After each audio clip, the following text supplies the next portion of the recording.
Okay, this is just a couple of tips for Illustrator, answering a couple of questions that I've had over the last couple of weeks.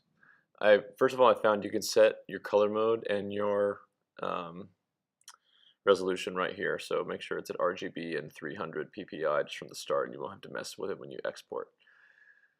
So in the future, we're going to be making some diagrams and charts and things like that. And so there may be a case where you want to have an arrow that points somewhere, or you may want to have something that points to another, I don't know, whatever you got going on. So let me show you real quick how to make arrows. So if you got your two things that you want to connect with an arrow, and there's a tool here called the line segment tool, and you just click and hold and release, and you've got a nice little line there. But right now it doesn't have any thickness, so this menu is where you can select the stroke color, and the stroke is like the stroke of a pen. It's the actual thickness of the line there. And in fact, you can increase the stroke weight right here, and it'll make it get bigger or smaller. There's also a lot of options under, this is a clickable menu for stroke, and this is where you can select the option for a dashed line. This is a little more diagram-like, and you can also add arrowheads. These two drop-down menus will add an arrowhead at opposite ends. So this one added an arrowhead down there, and I can change the size of the arrowhead after I've selected one that I like by scaling it. You just type in a value instead of dragging it all the way.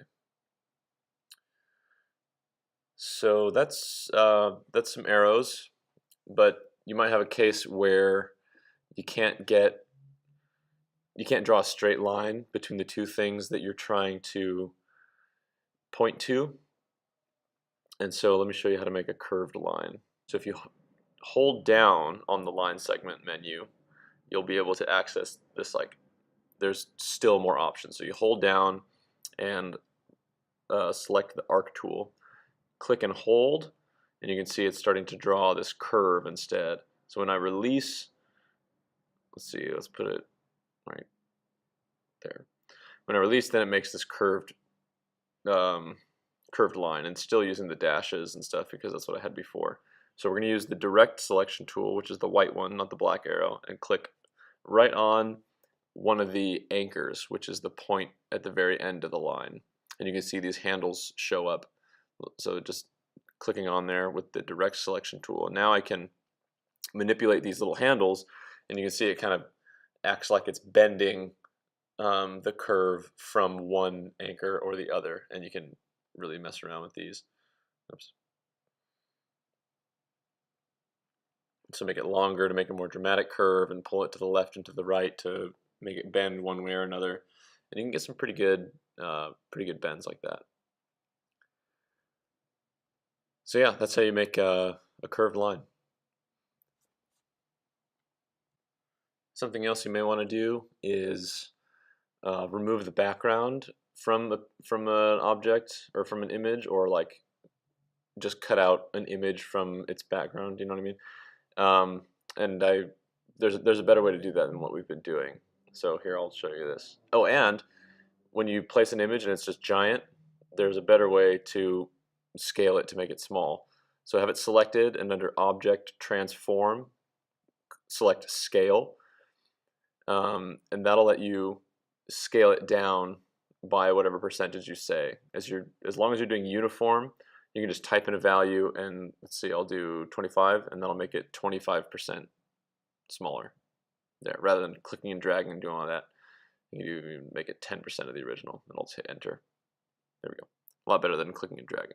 Okay, so you've got this image, and it has a white background, and maybe I want to put it right here, but the white background will block the stuff that I have that's already there. Previously, we've just been masking it, right? So you'll drag this mask over, but that doesn't really work for this image because it's got these angles to it. So what you can do instead is select the image, and then we're going to use something called the pen tool, which is right here, the pen tool. So here, let me zoom in real quick, actually. Okay, so what you'll do is just click once at points around the object you're trying to cut out. So I'm just clicking along the way here, and you can see it's drawing a line between the points. Just come around and then right back where we started. So I've just drawn a little shape around my book, and now this is with the pen tool. Now I'll make sure I have both of them selected. So I will click on the image that I'm cutting out and it's called a path that I just drew. Make sure they're both selected. And there's an option under Object, Clipping Mask, Make. And now it will use the shape that I just drew to cut out or to mask the image behind it. So it's still masking, but it's not just masking with a rectangle. Now with both of them selected, go to Object, Group, and that'll pair them together so that whenever you select one, it selects both of them. You see that?